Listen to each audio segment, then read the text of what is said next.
Falará agora, pelo amicus curiae Associação de Direito de Família e das Sucessões, ADFAS, a doutora Regina Beatriz Tavares da Silva. Muito boa tarde, seja bem-vinda à tribuna. Uma boa tarde, excelentíssimos ministros, que cumprimento na pessoa do presidente desta Egrégia Corte, também relator no presente recurso, ministro Luiz Roberto Barroso. Ilustríssima procuradora, doutora Ana Borges, prezados colegas, senhores servidores, representantes institucionais, estudantes de direito.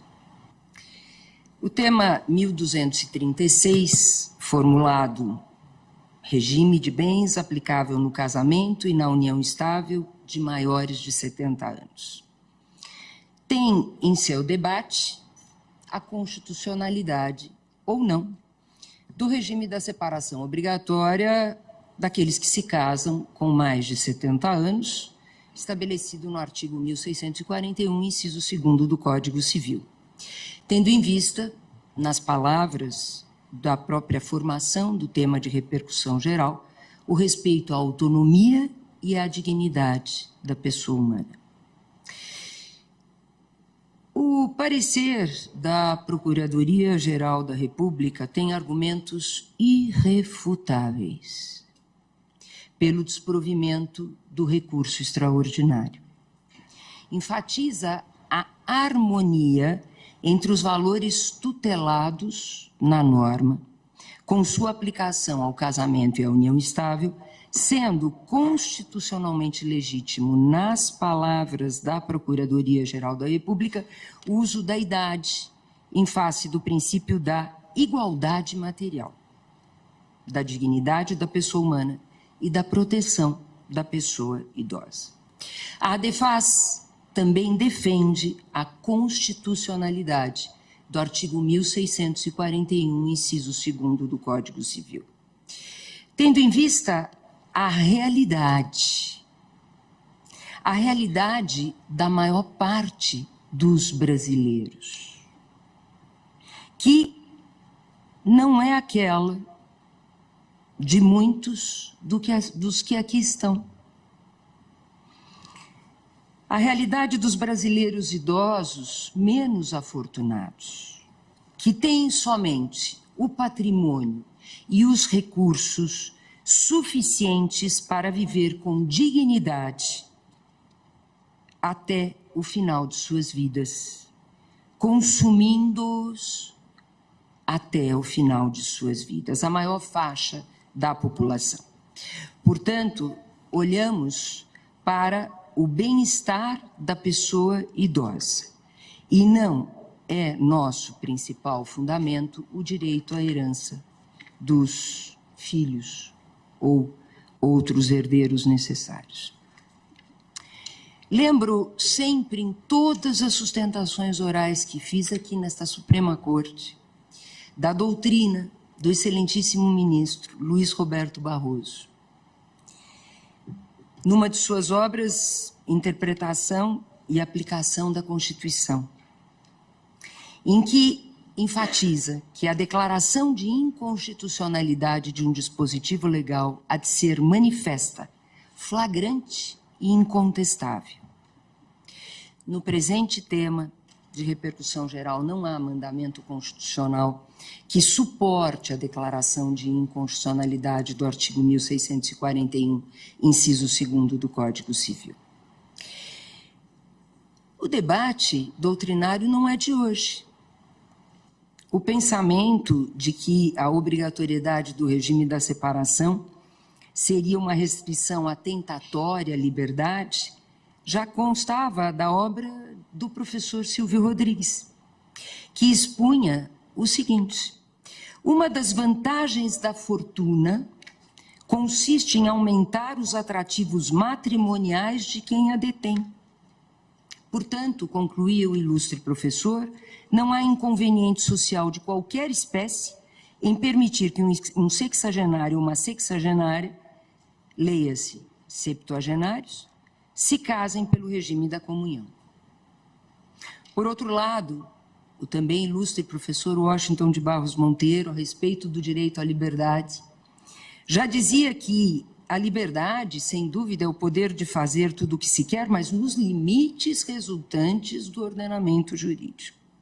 E citava todos os impedimentos matrimoniais, a fidelidade, que impede as relações sexuais fora do casamento, inclusive reconhecida por esta Suprema Corte nos temas 526, de relatoria do ministro Alexandre de Moraes, e no tema 529, de relatoria do ministro Dias Toffoli. Bem justificou o senador Josafá Marinho, no projeto de Código Civil, dizendo que a norma é prudência legislativa em favor das pessoas. Nessa fase da vida, presumivelmente, o patrimônio de um ou de ambos os nubentes já está estabelecido. O consórcio não se dá no início ou durante a atividade laborativa. E a igualdade material justifica plenamente ao Estado intervir para corrigir distorções advindas da faixa etária. Cite-se ou reitere-se a aplicação destas diferenças em razão da igualdade material, a ADI 4976, a ADI 6727, de relatoria da excelentíssima ministra Carmen Lúcia. A norma não é discriminatória.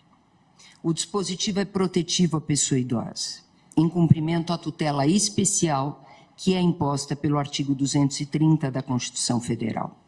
E quando se fala em dignidade, e tanto se fala em dignidade, na definição do excelentíssimo ministro Alexandre de Moraes, na obra Direito Constitucional, dignidade é o feixe de direitos fundamentais inerentes à personalidade humana. Portanto, a longevidade ou a maior longevidade das pessoas justifica este regime, a constitucionalidade desse regime. Afinal de contas, se sabe que quantos mais anos vivemos, mais recursos são necessários, devendo ser assegurada uma vida saudável, promoção do bem-estar, em especial para a pessoa idosa. A verdadeira salvaguarda da autonomia da vontade está neste regime. É somente no regime da separação que há uma plena autonomia na administração do patrimônio. É somente nesse regime que cabe a venda ou alienação de bens, inclusive por doação, sem o consentimento do cônjuge. É somente nesse regime que podem ser propostas ações que versem sobre direitos reais sem o consentimento do cônjuge. É somente nesse regime que é imposta a contribuição de ambos para a manutenção da vida em comum. É somente nesse regime que as dívidas não se comunicam ao cônjuge. Portanto, privação da liberdade, privação da autonomia da vontade haveria isto sim, se não fosse permitida à pessoa idosa a livre administração de seus bens. Doutora Regina, eu precisava que Vossa Senhoria concluísse. Só gostaria de falar, por fim, da interpretação da súmula 377 do Supremo Tribunal Federal, feita pelo Superior Tribunal de Justiça e ali pacificada. O cônjuge da pessoa idosa não terá prejuízos e a pessoa idosa não terá um enriquecimento indevido, já que a sociedade de fato, se provada, obviamente, deverá ser considerada em benefício daquele que forneceu capital ou trabalho para a construção do patrimônio que ficou em nome da pessoa idosa. E da aplicação à união estável, inclusive em razão do julgamento desta Suprema Corte nos temas de repercussão geral 498 e 809, na equiparação da união estável ao casamento. Muito obrigada pela atenção dispensada. Muito obrigado à senhora doutora Regina Beatriz Tavares da Silva, que falou em nome da Associação de Direito de Família e das Sucessões, defendendo a posição da constitucionalidade do dispositivo em questão. Muito obrigado. Obrigada.